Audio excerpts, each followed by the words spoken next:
Welcome back to the program. Thank you for hitting up the block today. This, of course, is On the Block with Bryce. I am your host, Bryce Castle. Today's episode, Fuck You, I Won't Do What You Tell Me. This is not just a cute little play on the Rage Against the Machine song. This is the growing sentiment of many Americans across the country when it comes to the current going-ons of our society. And right now, America is being hit by two major things. Number one being coronavirus. We're still dealing with it. A lot of new information is out there, and people are beginning to have questions because they're starting to notice that the new information is not being listened to by those in charge, that those in charge are doubling down on their original predictions and original rules and original laws, and people are starting to wonder what's up. In fact, they're getting very sick and tired of being told what to do in light of all this new information. On the other hand, we're also dealing with a lot of racial tension going on right now. Black Lives Matter is picking up steam, statues are being toppled, history is being attacked, people are trying to rewrite it. The 1619 Project is a major player in that. And so you have all this craziness going on, and people are just throwing their hands up in the air at this point, and they're saying, again, fuck you, I won't do what you tell me. Out here in Arizona, we've seen a rise in COVID cases, and it has led our governor to kind of informally shut things down again, but there are a lot of people who are not paying attention. The issue with masks is becoming a bigger issue. At first, people were just kind of going along with it, but now people are starting to ask questions, and nobody really seems concerned in giving answers despite all the new information.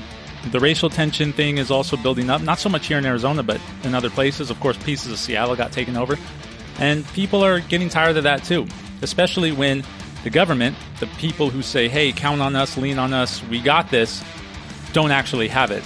And people are finding themselves having to take things into their own hands, and they're doing so. So that's what we're going to talk about today. And like with everything we talk about on the show, I encourage you to look things up yourselves and come up with your own conclusions and your own opinions. Okay, so let's talk about some things we know about COVID that we didn't know when this thing began. As I've said before on the show, it's very hard to navigate your way through things as they play out in real time. Mistakes are going to be made. It is what it is. I think we all have to learn to live with that a little bit. But there are things we know about COVID now that should be reshaping the way we strategize out of this, or at least through it. Because I personally don't think there is a way out of it. I think we're just going to have to navigate through it, but we'll talk more about that later. So things we know today that we weren't too sure of at the start. First of all, young people, especially children, are virtually unaffected by COVID-19. If you're under the age of 25, statistically speaking, you're not dying from this. If you're a child, like a little kid, you're not dying from this, statistically speaking. The odds are like way less than the deaths that come from flu. So like if you're a kid, you have a better chance of dying from the flu than you do COVID-19. We also know that more people have had it than originally thought. There's a lot of information out there that suggests, for every one person that has it, 4 or 5 people may also have had it that either never get tested or they have it and don't know it. And so it's not very serious for most, as it would turn out. So when comparing the death rate to the case rate originally, those numbers were a lot closer together. But if you take the case rate and multiply it by 4 or 5 even, then those numbers separate a lot more, and therefore not as many people are succumbing to this as we had once thought. So it's not that serious for most, statistically speaking. There's belief, I should say now, that there's theory now that asymptomatic people might not be spreading this. So if you have it, and you don't know you have it, and you're not showing symptoms, some experts suggest that you might not be transmitting this disease. I go into a lot of medical facilities for work, and I can tell you the people I see a lot have it, and they know they have it, and they're still walking around anyway. So if that's the case, because everyone wants to get tested, I came across somebody who was like trying to get an antibody test even though they were still going through the process of COVID, and it's like, well, that's not how antibodies work. But so people with COVID are out there. They know they have it, and they're out there. But as far as asymptomatic people go, they might not be spreading it. We know for sure that if you have symptoms, you are spreading it, or you're more than likely to spread it. We know that ventilators don't work. I think we learned that the hard way. In fact, there were a lot of people very early on saying ventilators are a last resort, and they're dicey at best. I think it was like you have a 10% chance of survival if you get on a ventilator. In fact, there's word now that people were saying ventilators were never the answer, and yet we continue to push for ventilators. But again, it was playing out in real time. We don't know, but we know that they don't work now. And the one big thing we also know about coronavirus now is that herd immunity is basically inevitable at this point. If 5 times as many people have it than we originally thought, if young people are virtually unaffected by this, if children are virtually unaffected by this, things have to pick up eventually. Schools have to open eventually. We're going to have to just move through this. There's no way, there's no way around it. Like, a vaccine probably isn't coming, at least not a good one. And we can't wait for it to come. So people are getting wise to that. People are getting wise to all of this. But there's other things, too, about coronavirus that people have been paying attention to, and they've been asking questions. And in the midst of all this, they're still being shut down. We know that the rising number of cases in Arizona, Texas, Florida, California has panicked everybody. Of course, the mainstream media is jumping on the panic, as they like to do. And now everyone's freaking out again. People are trying not to shut things down, but they've kind of sort of haphazardly shut things down. Now, like here in Arizona, for example, things were ordered shut down again. But like I'm saying, people are deciding this time not to listen because all this new information about COVID, and all they're doing is looking at the case numbers. But they're like, okay, so if the case numbers are going up, but people aren't dying, I mean, that's the big thing. That's the other thing we know now is like the case numbers are going up, but the rates of death are going down. So that shows that people who have it now, they're not suffering from it. So let's have a different conversation. Governors and mayors and stuff are shutting things down as if we're dealing with this for the first time, as if it was back in March. But it's now July. We know a whole bunch of new things, but the government's doubling down on things that they did in March, and health officials are doubling down on things they suggested in March, but only for some. So this is where the mistrust starts to come into play. So you're starting to see reaction to this. We have lawsuits all across the country. People have sued the state of New York. There's a gym owner here in Arizona who has sued the state of Arizona. I think that he sued the governor personally. I'd have to look into that real quick. Let's see here. Okay, yeah, I was right. It looks like Mountainside Fitness CEO Tom Hatton has issued a lawsuit against the state of Arizona and Governor Doug Ducey for the renewed order of closing down the gyms. This comes from townhall.com. The article quotes the CEO, Tom Hatton, is saying this: "I'm here to announce we have filed a suit against the governor. I have partners in the health club industry that will be joining the suit. We have contacted and have been in contact with Goldwater Institute. We are not taking this decision lightly. We were asked to close in 5 hours and ask everyone to go home and to go worry and to be afraid of the next decision and the next business that will be arbitrarily closed. If the governor is serious about what's going on, then I say, close everything. Don't choose. Don't make an arbitrary decision about what you think will look good to the media. You make a decision for everybody's life together, and we will be in full support, just like we were the 2 months we were closed down. There is no evidence to say that closing up a health club will slow the spread or cause the spread to happen further." And in this case, the CEO of this gym is correct. As we're seeing now, if you look at all the data across the board, and you can go to the CDC and look this up yourself, the states that were in lockdown versus the states that were not in lockdown, as far as like the COVID-related deaths go, the number of deaths like per million, whether we're talking lockdown states or non-lockdown states, seem to match across the board in comparison to the population of the states. So, for example, California, Illinois, New York has a lot more people in it. Their death rate per million, well, actually, no. We'll talk about New York in a second, but like California, Arizona, Texas, or whatever, their death rates per million seem to match across the board with the rest of the country when it comes to population. So basically, lockdown, no lockdown, COVID is killing the people that COVID is going to kill. Now, there are some states who have mishandled this a lot worse than others, and we'll get to that in a second. But anyway, to get back to these lawsuits, this is also happening in New York. You got gym owners in New York suing Governor Andrew Cuomo, and I think you're going to see more of this. There was that lady in Texas who was arrested and jailed for opening up her nail salon. And don't be surprised if you see a suit coming out of that. I think you're going to see lawsuits all over the country at the end of this, because business owners are thinking of things in this way, and I agree with them when it comes to this stuff. So the government has come in and told people, hey, you need to shut down while we try to figure this thing out. This was 2 months ago. Everyone said, okay, fine. But then the shutdowns kept happening, and people were like, well, Jesus Christ, I need to open my doors. Everybody was allowed to open their doors again with the understanding that the case rates were likely going to go up. As more people go outside, they interact with each other, case rates were going to go up. This is something everybody was expecting. And so when it happened, everyone was like, okay, yeah, we expected this, but as a business owner, we're doing our part to make everyone safe. A lot of people are requiring masks. We're only letting in, X amount of people at a time. We're doing our best to, prevent this thing from going too crazy, but we did know that the case rates were going to go up.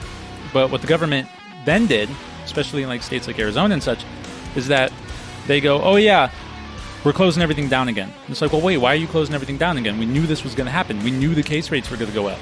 It's like, what the fuck?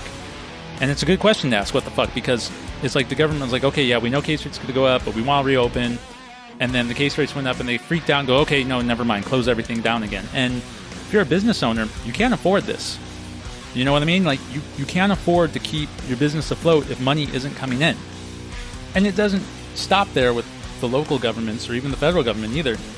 The mainstream media is skewing these new case rates like you would not believe. I mean, the bias with COVID is so great, and it's becoming so obvious. And people are aware that it's becoming obvious because they're seeing one thing on the news, and then they're going outside and they're seeing something else entirely. So, like in Arizona, for example, I go into a lot of the hospitals. I see a lot of the hospitals. I see a lot of the urgent cares. I got to tell you, nothing's overrun. But we've been told that the hospitals are overrun. There is one hospital in Arizona, or in the Phoenix area, that is overrun a lot, and it's the downtown area hospitals, because like any other major metropolitan downtown, I think Phoenix is like the 5th largest city in America. You have a lot of homeless people going in for a lot of different things. So the hospital is always busy. The county hospitals are always busy for a number of things. So to say the hospitals are overrun, but then you only show one hospital downtown where they are constantly busy, that's a skewed, biased perspective. And the media, they just keep running with it. If you watch mainstream media right now, they're no longer focused on death because the death rate is actually going down. What they're now focused on is the case rates. And they're focused on the case rates in red states and ignoring the ones in blue states. So, for example, Illinois, California hit very, very hard. California has seen massive spikes, but you don't hear about it. You're hearing about Arizona, Texas, you're hearing about Georgia, and you're hearing about Florida. In fact, Florida and Georgia are coming under the most fire for the case rates because Georgia and Florida opened up first. Except, if you look it up, Georgia and Colorado, which is a blue state, opened up at the same time.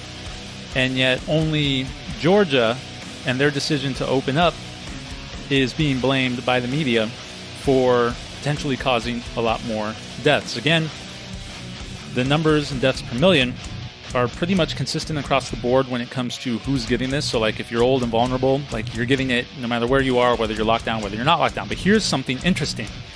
If you take the deaths per million in blue states and you compare them to the deaths per million in all the red states that have seen upticks in cases, the deaths per million from COVID in the red states is way, way, way lower than the combined blue states. So we're talking Connecticut, where I think Connecticut's got like a population of like 13 million, and 3,000 people have died. I mean, that's huge. New York, we all know, has lost the most people.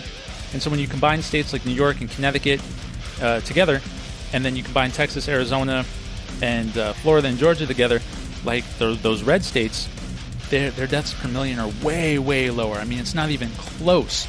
So even though more people have died than the states the media has been praising, I mean, the media has just been fucking sucking New York's dick like you wouldn't believe, praising Governor Cuomo, praising Mayor de Blasio.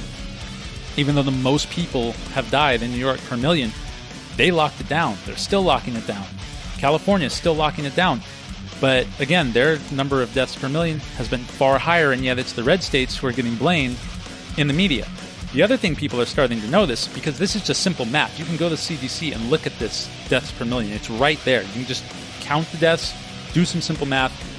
It's not lining up. These red states are not responsible for what's going on right now as far as the deaths go. But see, again, the media is not focusing on the death anymore because those rates are actually going down, and red states don't see a lot of people dying compared to all the blue states whose dicks they've been sucking for the last 4 months. The other thing, mainstream media wants you to believe that the uptick in cases is due to the reopening of all these red states, ignoring the fact, again, that Colorado opened the same day as Georgia and what have you. The thing with COVID is, though, if what we know about it is to be true, from what the CDC tells us, and we'll talk about them in a minute, is that 2 weeks go by before you start to see symptoms and before you can be tested positive once you come in contact with the virus. Well, the reopenings happened about a month ago. What happened 2 weeks before the cases started going up about a week ago now is the George Floyd protests, is the Black Lives Matter riots, is the Antifa riots. So we are being told that the states reopen and therefore everyone's getting this thing again. But there's no mention of the protests being at least partially to blame for the uptick in cases. If you notice the uptick in cases, it's mostly young people. And who was at all these protests and riots? Mostly young people. And so people are watching on the news and going, well, wait a minute, you're blaming the reopening, but what about all these fucking people who are out here protesting?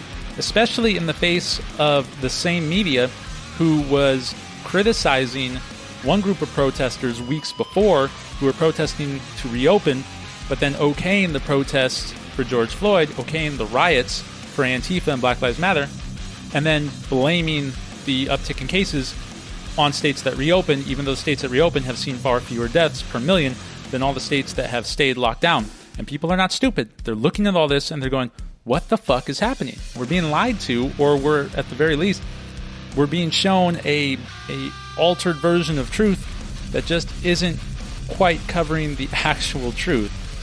Now, the one thing the media does do is they praise a state like New York for their case rate actually declining. But again, people are doing the math. The reason that a state like New York or like New Jersey or even Pennsylvania, the reason their case rates are declining is because everybody who is susceptible to this virus is already dead. Like I said, their deaths per million are far higher than anywhere else. So it's really easy to watch your case rates go down when everybody who is vulnerable to the virus is already dead. And people are aware of that, and they're looking at that. But the news is telling them a different story, and so people are getting fed up, and that's another reason. People are going, you know what, again, fuck you, I'm not listening to this anymore. And speaking of lies, let's talk about the CDC and their inconsistent information and safety tips when it comes to coronavirus. First of all, we all know they lied about the masks. They straight up fucking lied about the need for masks back in April, and as it turns out, now they're saying everybody needs masks. And they did this because they were afraid that health officials or doctors and nurses and such were not going to be able to get the equipment they needed to take care of everybody. So they lied. My argument is if they are willing to lie about one thing, what's to stop them from lying about other things? Now, even if you want to give them the benefit of the doubt, and let's say, for argument's sake, we do that, their other tips, their health and safety tips, their precautions, they're inconsistent at best, people are starting to find. So they want everyone to wear a mask, and they say mask prevents the spread of things. But it wasn't even that long ago, back in 2018, where the CDC said quite the opposite, that masks aren't all that effective in spreading contagions, especially airborne ones such as the coronavirus. So you have to wonder, have they changed their story to fit the political narrative that is going around right now, or did they learn something new? And if they learned something new, why not be more transparent about it? Aside from the masks and experts coming up with different conclusions of whether or not they are that effective or not, you're seeing the idea of spatial distance, what they're calling social distance. They say 6 feet. Everyone's rolling on the 6 feet thing, but there's a lot of people out there, experts out there, who say that 6 feet is not enough. We're doing temperature checks, even though most people are asymptomatic, and most people still believe that asymptomatic people spread this disease. So if you're just doing temperature checks at the door, what good are they, honestly? But people are rolling with it. There's been no real consistency in how these things are supposed to work. And so what they say is like, well, if you do all the things together, then it works. If you do social distancing and you wear a mask and you do temperature checks and you do all that, it's all supposed to work. But this is not possible to do. You can't run businesses and expect everyone to socially distance. And even if you do, people can't always wear masks. Like, you're not going to wear a mask in a restaurant. You're not going to wear a mask in a bar. If you're at the gym, you can probably get used to wearing the mask, but not necessarily. It's hard to breathe in those fucking things if you didn't know that already. But let's just say it's better to play it safe than sorry. Okay, fine. We can do that. But let's acknowledge one thing here. All these measures that they are talking about are right in line with what we were going through in May. They don't make any room for adaptation amongst the new findings we have about coronavirus. And so the fact that they're sticking to their guns, even though all this new information is coming out, things like young people aren't really being affected by this as much, herd immunity is inevitable, maybe the masks don't even work, they're not even having those conversations. They're just saying, no, this is what we're going to do. You got to wear the mask, even though we've said before that masks aren't effective. And people are catching on to this as well. I mean, this is what this whole episode is about. People catching on to these inconsistencies and the hypocrisies. Speaking of inconsistencies, let's talk about the death rate of COVID-19. We've talked about this before on the show. People who die right now are basically all considered COVID deaths. So like there was that person I told you about a couple episodes back that attempted suicide by shooting themselves in the head. This happened in Michigan. They survived. They're in the hospital, in ICU, recovering from the surgery that was done to fix some of the damage from the gunshot wound. While they're in the hospital, they get COVID, and then they die. Did they really die from COVID? Probably not. Probably had more to do with the fucking gunshot wound that they inflicted upon themselves. And so that wasn't being told to us right away. We weren't being told that any death was being related to COVID as like a possible COVID death. And now we know that just because you die with COVID doesn't mean you died from COVID, yet the death rates aren't changing. You can go to the fucking CDC website and look at the way they count these deaths. They sit there and go, well, we don't really know how much are confirmed deaths from COVID. We don't even know how many are probable deaths from COVID. We're just kind of counting every death as a COVID-related death right now. Well, what that's going to do is it's going to spike that number right the fuck up. You know, I don't think it takes a genius to figure out that people are still dying from all sorts of other things. People are still having heart attacks. People are still having strokes. People are still dying from cancer. People are still getting hit by fucking cars. People are still getting shot to death. But they're just kind of clumping it all in as a COVID-related death. And people are starting to figure that out. And they're going, well, wait a minute. Case numbers are going up. The death rates are going down. The death rate probably isn't even as high as you were telling us it was, which makes that number even smaller, which means mask, no mask, lockdown, no lockdown. This thing is not as deadly as you're telling us it is. You're saying it has the potential to be, but lots of things have the potential to be deadlier than they are. A car, for example. You get into a car every goddamn day. You drive every goddamn day. If you knew what your odds were of dying in a car accident every day were, some of you probably wouldn't be fucking driving anymore. And yet, we do it anyway. We assume our own risk. We assume the risk of others around us, because if we're not paying attention, we could run into somebody and kill them, just like if you are sick with COVID, you could spread it to somebody who's more vulnerable, but we do it anyway. When have kids ever had to put on masks for illnesses? Even though kids die of the flu at a much higher rate, and we've been dealing with the flu for, well, ever. Literally for fucking ever. And yet you don't see masks being needed before. I had a lady try to tell me that her hospital has always made people wear masks, and that's just not true. That's a lesson there in doublethink. We talked about that in the Orwellian episode. But that brings me to the next thing. There are many tyrants who are just really enjoying this everywhere you go. Like, you can't walk into a place without people, just giving on you about temperatures, without giving on you about masks. And they seem to enjoy the newfound authority they have. That lady in my anecdotal story, for example, going to a hospital, and she was just lecturing me on, we have always worn masks here. And the reason she was lecturing me is because I ask a lot of questions, trying to figure out this thing from different perspectives. I like to ask people. I like to ask nurses and doctors when I can talk to them. I like to ask insurance people, what's going on with this? And she was just like, oh, we have always worn masks here. And I know that's untrue. But because it gives her authority, she likes it. And you're seeing this everywhere. Now, I don't know about you, but I have seen a lot of people implement these rules without actually following them themselves. I was just in a gas station the other day where a woman who was not wearing a mask behind the register was barking at everyone about masks. And so I asked her, I said, well, where's yours? And she goes, well, I don't have to wear one because I got this sneeze guard here. And I was like, yeah, but technically in Arizona, you have to wear one if you're inside. That's kind of like the new law. She got pissed, and needless to say, I don't think I'm going to be going back to that gas station anytime soon. Another story of my own. I was at a place where, because some places aren't really following the mask rules, some are, and I tend to kind of go with what they ask. So if I don't have to wear it, I'm not going to wear it. For my own personal belief, and just I don't think that they do much. At least I don't think they do what they're meant to do, and I think people use them so inconsistently, and I think people use them so wrong that it doesn't really matter whether they're wearing it or not. I think it's going to spread all the same because nobody's actually doing it right. But anyway, so I walk in, she goes, hey, wear a mask. So I put the mask on, and then I catch her not wearing one, and I go, oh, so we're pretty loose with those rules. And she's like, oh, yeah.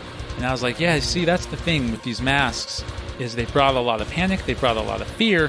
The one thing they also brought a lot of is inconsistency, especially the people telling you what to do about it. So it's almost like people have a newfound authority, and they love to abuse it, and they don't know much about the why, but they sure know a whole lot about the what.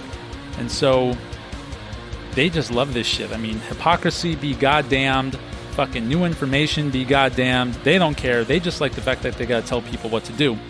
And nowhere is this more prevalent, and nowhere should this be more worrisome than in our government. And I'm going to share with you an idea I've been rolling around in my head when it comes to the government and these implementation of rules that I haven't really heard anyone else talk about, and I want to share it with you because I want this rolling around in your head as well. I want you to think about this as well, and come up with your own conclusion of what you think might be going on here. So I don't know how every government across the country is doing this, but I do know that a lot of governments are mandating the use of masks, they're mandating the social distancing, they're mandating all sorts of things. The thing about it is they can't enforce this stuff, and they know they can't enforce it. They know they cannot enforce these rules. There's just not enough cops, there's not enough courtrooms, there's not enough time in the day to hear all these cases of people who are supposedly in violation of the law. So they go, yes, it's a law, but it's not really being enforced. Meaning there is absolutely no way they can face legal ramifications for enforcing these laws. There's no way that they can face any constitutional challenges when it comes to these laws because they're not actually enforcing them. Here's the kind of sick part. They're depending upon the private businesses that they've implemented the laws for to enforce them instead. In a private business, they don't have to give a shit about your rights. They don't have to acknowledge your rights. They, as a private entity, can do what they want, and you like it or you don't. You can go there and follow the rules, or you don't have to go there if you don't want to follow the rules. So what I think is going on is the government has found a new way to bully people, especially companies, into doing what they want them to do without actually having to risk constitutional violations.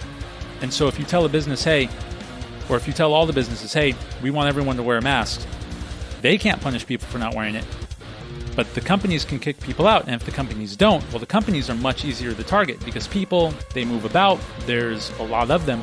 But if a company doesn't play ball, well, we know right where they are, we know right how to get at them. It's not like the building can get up and move about like people do. So we will just punish them for not doing it, and that will trickle down to people. And so in order to protect themselves from the government, these private businesses will allow the government to make up rules that, if they applied it to regular citizens, might come under fire for constitutional violations. As I said before, people are starting to sue the governments left and right. They want to avoid that, and so they're going to do it this way.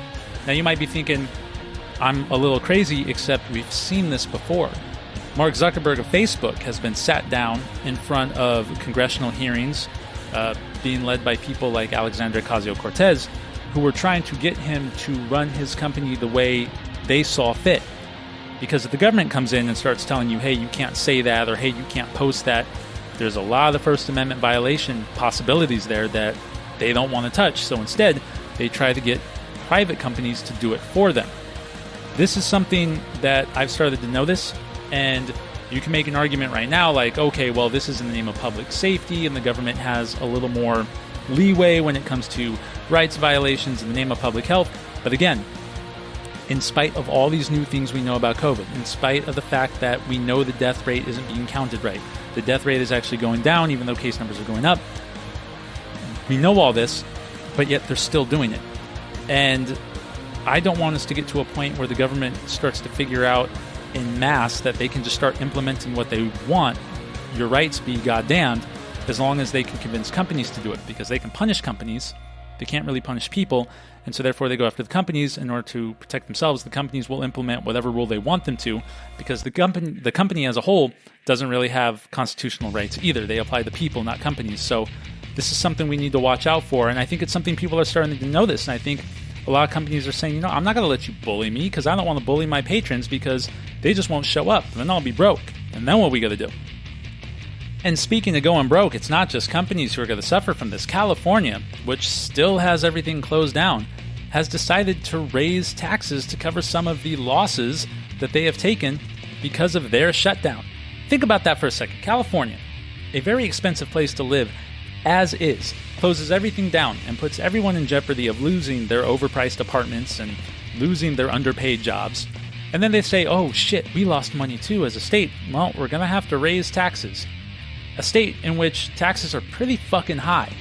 Now, of course, we don't want to look into the pockets of our elected officials in California, many of whom make $75,000 a year or far greater. It's not like their pay cut could help alleviate some of the financial losses that California suffered. Not just California, anywhere across the board. No, we're not going to do that. No, we still need our paychecks. We're just going to keep coming after yours. People in California are aware of that. You are going to see a flight out of California like you would not believe. But it's not just taxes in California. People have been watching this hypocrisy go on for some time now. The mayor of Seattle, for example, who recently said, hey, we're going to start bringing some law and order back to the city. But for weeks, she let Chaz run wild in that neighborhood. People were living in that neighborhood, watching the neighborhood go to shit, watching people sleep on their sidewalks, hearing people get shot. And the mayor of Seattle was like, nope, we're going to let them protest until they came to her front door. Now she's like, okay, now we need law and order. People are paying attention to that hypocrisy. People paid attention to the hypocrisy of the Michigan governor who shut the state down to the point where she was not even allowing people out in their own private front yards. But then her husband gets caught trying to bring a boat out to the lake. Pennsylvania health official, I forget this individual's name, but they removed their mom from a nursing home, knowing how dangerous nursing homes were, but then forced other people to go back into nursing homes. In fact, the governor of New York did this as well. He didn't drag his mother out of a nursing home, but he forced people back into nursing homes. Most of the deaths in New York have come from nursing homes. And people are paying attention to this hypocrisy. They're seeing this hypocrisy. And again, yet another reason why they're going, oh man, fuck you, dude. And it's not just the hypocrisy. The two-tier system in this country is becoming more obvious by the day. Now, when I say two-tier system, America has real problems, ladies and gentlemen. I can't lie about it. It's not racism. It's not gender identity. It's not any of these things that we've been told. It's not, a overbearing male dominant culture that allows women to only earn 70 cents per dollar or any of that bullshit. No. One of our major problems in this country is a two-tier justice system, and it's becoming very obvious to people. Okay? There has been no accountability for bad governance. None. Now, as I said before, when things play out in real time, it's kind of hard to make moves. Here's the counter-argument to that, though.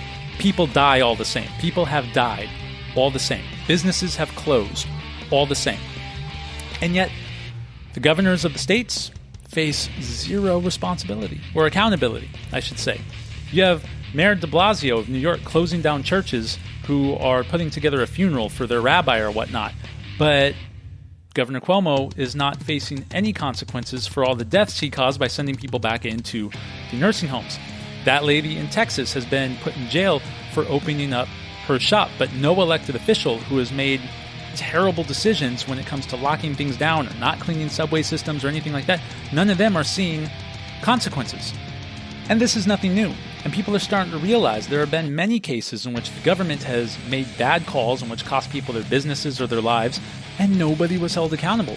Yet you and I, as regular citizens, if we do anything, we're held accountable.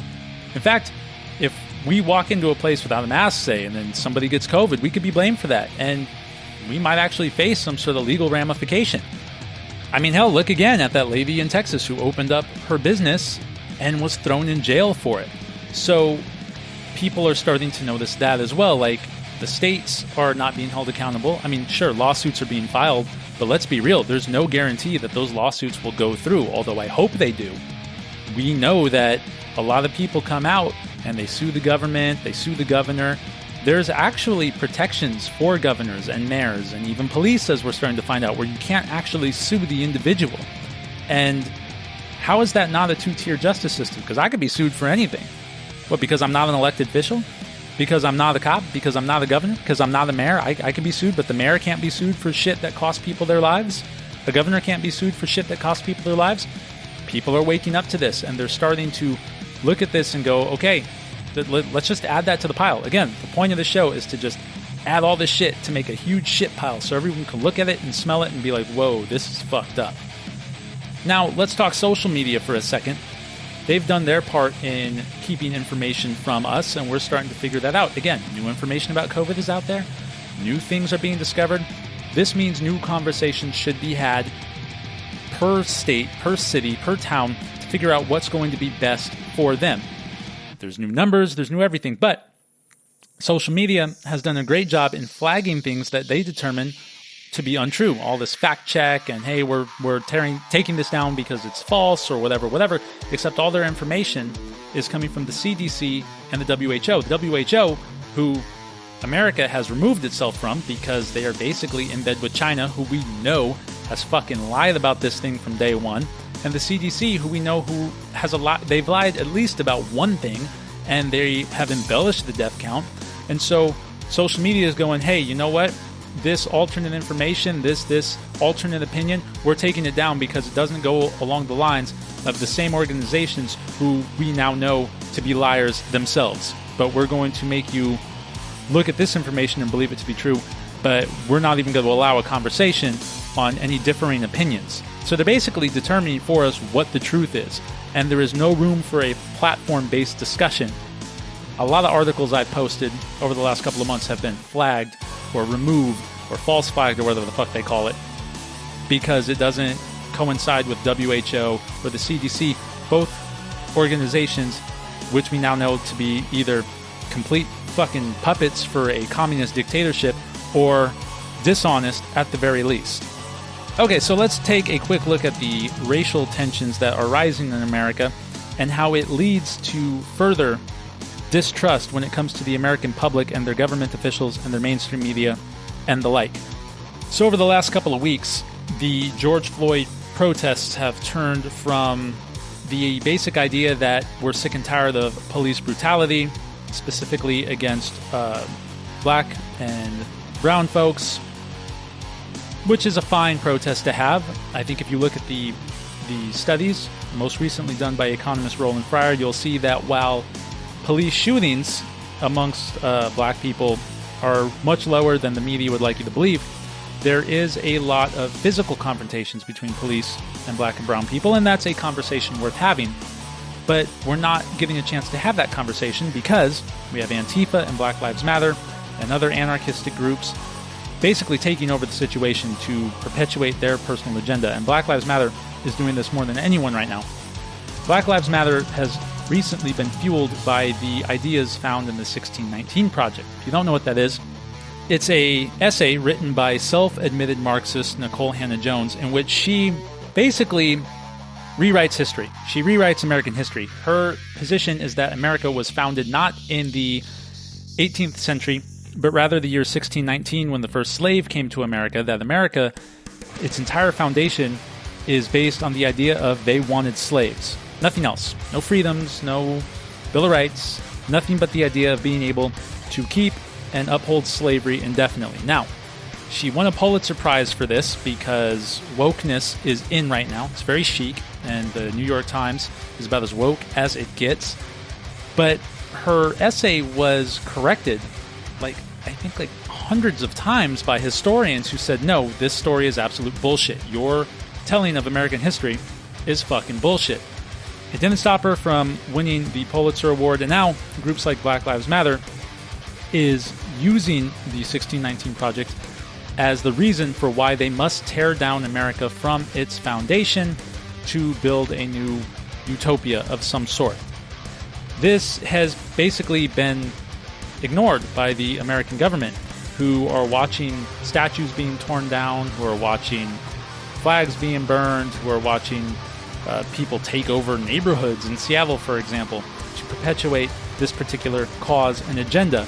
Defund the police has become a thing, even though New York City has had several shootings. The shootings in New York City have gone through the fucking roof. All of them, or at least like 99% of them, and again, you can look this up, people of color. So, do Black Lives really matter? One must beg the question, and people are begging these questions, and they're saying, well, wait a minute, hold on a second. Black Lives Matter is allowed to run around, tear down statues and all this, but when we tried to protest to reopen the country, you said that we were just out there trying to risk people's lives and cause more death because we wanted haircuts. That was something Don Lemon famously said at this point. Don Lemon, talk about a narcissistic asshole. This guy was yelling at people who wanted to reopen, saying, no, you're just trying to get a haircut, how dare you, blah, blah, blah. But then, as soon as the protest shifts to like racial inequality or whatnot, then everyone's praising them. Then everyone's saying, okay, the mayor of Seattle was part of many mayors who locked the city down, who said we can't go outside, but as soon as people want to protest for racial justice, it's like, oh, okay, yeah, come outside. Health officials, the same people who are telling us you got to wear masks and you got to stay inside and people are going to die. Once people started protesting racially, then it was like, oh, well, it's fine because it's important. And everyone took the politically correct stance, and it's almost like health officials trying to tell us that COVID-19 won't hurt you because COVID-19 shares your philosophies in anti-racism. Let's not be stupid. COVID-19 doesn't give a fuck. COVID-19 doesn't have sentient thought. But they tried passing that off. So the American people are looking at this and going, whoa, wait a minute. You're telling me it's not okay to protest for the reopening of my shop so I can reclaim my livelihood, but it is okay to protest if you want to topple American statues and call America racist and say that we need to tear it out from the root and rebuild some sort of Marxist utopia. Then it's okay. Guess what, everybody? American people, the average American person, I don't care if they're black, white, whatever, they're not going to go along with that. And the media is trying. They're trying to make you go along with it because the name Black Lives Matter is a bit of a trick, isn't it? Because they sit there and say Black Lives Matter, and the obvious answer is yes, of course. But the things Black Lives Matter want are really bad. They're really, really bad.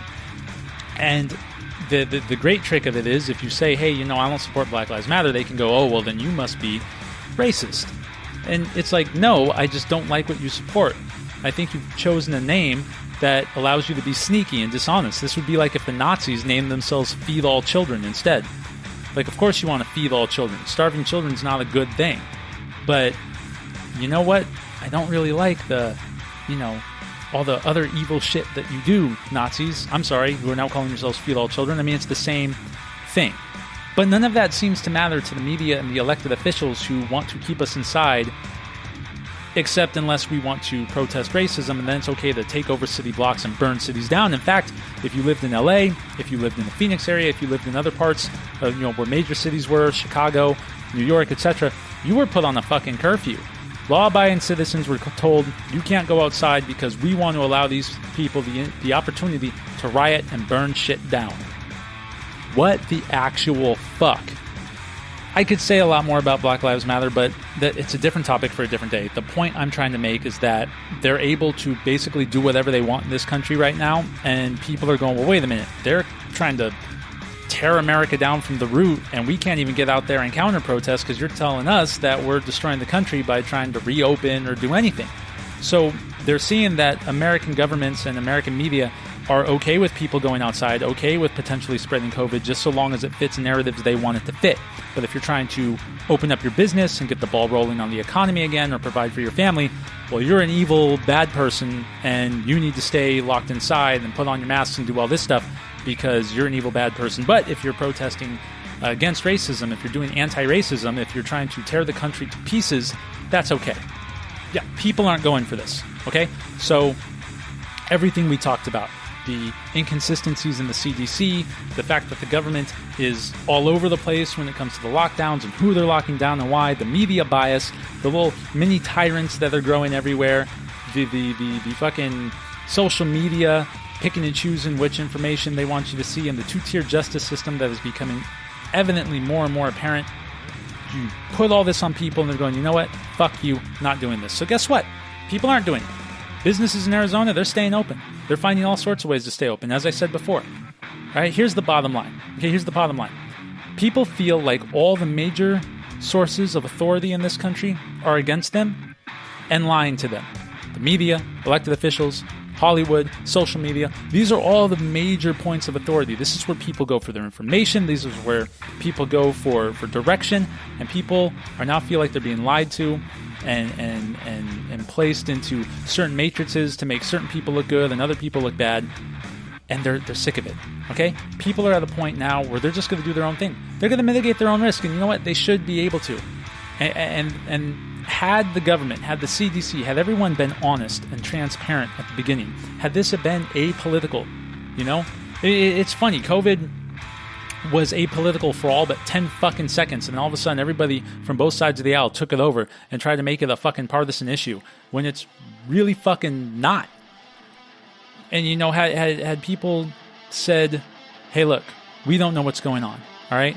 We don't have the answer. Hey, you know what, the masks, we think they're important, but we should let the health officials get them so that they can prepare for what's about to come. You know, or hey, we don't know. We don't know what's about to come, but it looks like this, so why don't we do this for a while? Oh, hey, look, new information.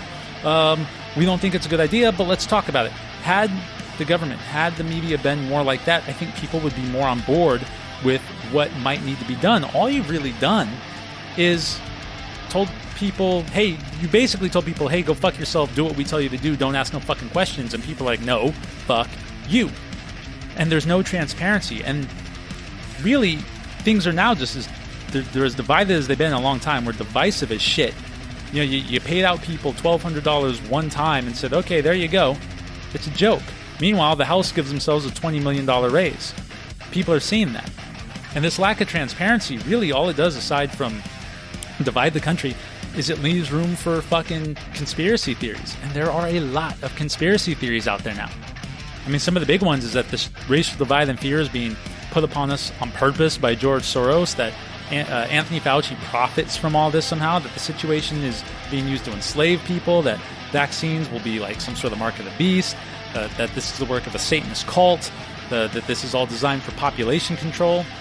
I mean, all these things are crazy stuff, man, but like when you aren't truthful with people, when you lack transparency, you leave people to fill in the blanks on their own, and now we have even more confusion and more fucking division because of these conspiracy theories that pop up when you're not truthful. And the only one that seems to make some sense to me is that this has all been set off and overplayed by the media and overplayed by certain left-leaning government officials, and you know, that BLM has been allowed and encouraged by the media and such, is because they just really don't want to see Trump in office again. And again, that's an episode for a later day, but that seems to be the only one that kind of makes sense. It'd be interesting to see if Joe Biden wins, if all this goes away, you know? But we don't know. We don't know if that's the case. I certainly hope it's not the case, but if it's the case, and even if it's not the case, but like if it is, and then you put it next to all the things we've talked about in the show, like how the hell did heads not roll because of this? You know what I mean? Like people are just so sick of it, and they should be sick of it. And so we got to do something. You know me. I am a person who encourages action. I'm not just somebody who's going to sit up here for an hour as I have, or close to an hour as I have, and just bitch about all the things. We have to do things. It's time to do things, because all this stuff, it can't keep going. People are sick of it. So, what is some of the things I suggest? Well, number one, keep asking questions. Hound everybody who is in a point of authority. Keep asking questions. Keep pointing out the inconsistencies in all the health guidelines. Keep pointing out all the hypocrisies within the government, and keep asking, you know, why should I listen? Because you're not doing anything for me. You're giving yourselves a $20 million raise, but you only gave me $1,200 once, and now you're basically just leaving me out to dry, unless, of course, I want to protest and riot, and then that's okay, because they'll just blame the case rates on another group of people. You know, like, keep asking questions. Demand more from your elected officials. I don't care what city you live in, what county you live in. Go to them. Ask them tough questions. Tell them, hey, you know what? This is fucked up. We don't want to do this anymore. You're our voice, and if you don't, you know, if you're not going to be our voice in the way we were demanding, well, then you're out of there. Trust me. If a politician's concerned with one thing and one thing only, it's keeping their seat, because it's easy money. I would advise that we turn off our mainstream media and start looking elsewhere. The mainstream media at this point is nothing but a bunch of chaos mongers. And this is the right-leaning media, this is the left-leaning media. You know how this works. 6 people sit on a panel, yell at each other for 30 seconds, everyone gets all worked up, cuts commercial, do it again with another segment. Stop watching mainstream media. It's only there to satiate your own biases, and we have to start thinking outside of our own biases. So I would encourage people to turn off mainstream media. It's important to understand that just because all of this bullshit is going on regarding COVID-19 and how we're moving about it, that COVID-19 is real. There's a conspiracy out there saying that COVID-19 is not even real, that this is all made up. It's horseshit. I've seen people with COVID. I've known people who've had COVID. It's real. And I think we need to filter through all the bullshit and exercise our own levels of caution that are suitable to what we need. So if you're asthmatic, for example, or if you have a serious illness, you definitely want to be more cautious. You know, maybe the masks work, maybe they don't, but for your case, they might do you some good to wear one if you have to go out. Maybe avoid going out. Maybe only, sending somebody else out for you. Like the point is, we need to stop listening to health officials in like a real broad way, and we need to take what we know about this virus and we need to form our own caution for what is needed for us. So we should start doing that. The other thing is, I mentioned asking more from your elected official, but I actually, for most people that might work, but for some people, like some of the major cities, it's time to vote them all out. They've been in power for way too long. I mean, think about it. I've said this before. People like Nancy Pelosi, she's been in office for 1,000 years. Like, she was there when Lincoln got shot. You know what I'm saying? She could tell you what clothes John Wilkes Booth was wearing, because she was there. Guys like Joe Biden, guys like Maxine Waters, they've been in office for 1.5 million years. And really all they've done is consolidate more power. And you can say the same with Republican leaders too. Like they're all there to consolidate power and make more money and stay in office to where they can give themselves raises. Like, vote them all out. They have helped support this system of plutocracy that we're seeing really rear its ugly head in this country, that two-tier justice system I was talking about. Guys like Andrew Cuomo will never face murder charges, even though he sent old people back into the nursing homes when we knew old people were the most vulnerable to this thing. He didn't even change his position after we figured out that, oh shit, lots of people in nursing homes are dying. In fact, most people have died in nursing homes from COVID. I say vote them all out. If governors keep flip-flopping like, oh, we'll shut things down, oh, well, no, we'll open, no, now we have to shut things down. If the mayors are doing that, if people are just really enjoying their authority a little too much and doing these because I said so tactics, despite the new information about COVID, I say vote them out. Just get rid of them. Get somebody new in. That's the thing. People keep talking about the American system being broken. It's not broken. It was never broken. These ideals are great. And again, I have a series coming up about the Bill of Rights, and I'm going to explain what makes them so great. It's just like you gotta change the filter every once in a while. And these lifelong politicians, they're just clogging up the fucking pipes, man. Just filter them out. The other thing I would say is support the businesses that are staying open. If a business is going to be brave enough to stand up to the government and say, you know what, fuck you, I'm not doing this anymore, patronize them. Is it patronize? Patronin? I don't know. Support them with patronage is what I'm saying.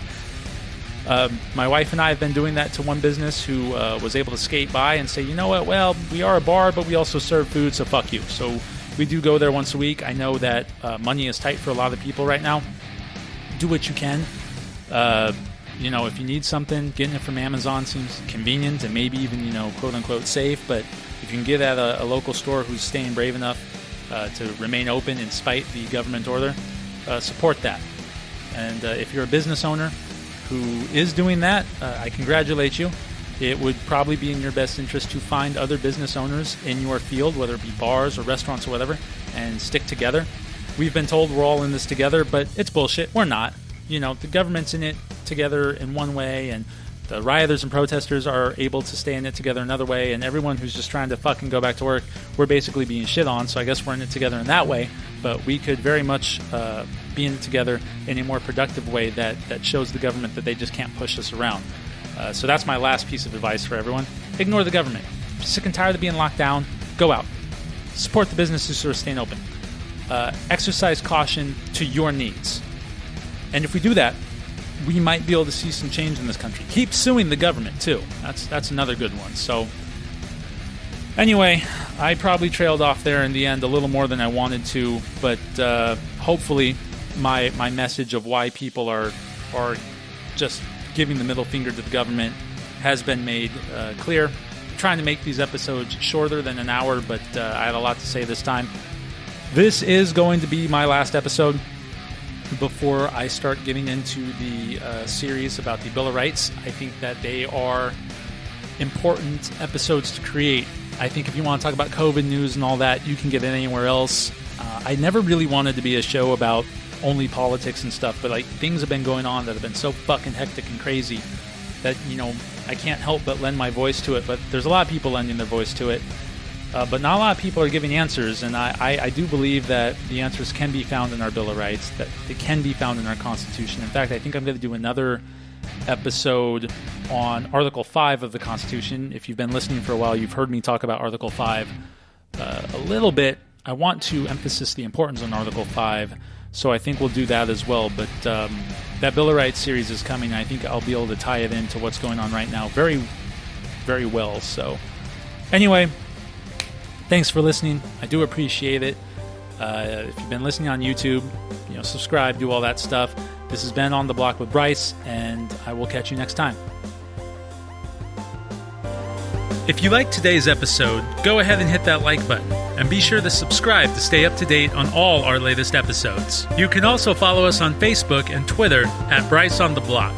Background music today was provided by royalty-free Metal Instrumental and features songs by Jacob Lazat, Amorphis, Or Orgasmus, Artifacts of Exile, and Free Metal Songs. A link to the playlist can be found in the description. On the Block with Bryce was recorded at Beer and Bourbon Studios, Maricopa County, Arizona, and is a product of Jerk Cat Entertainment.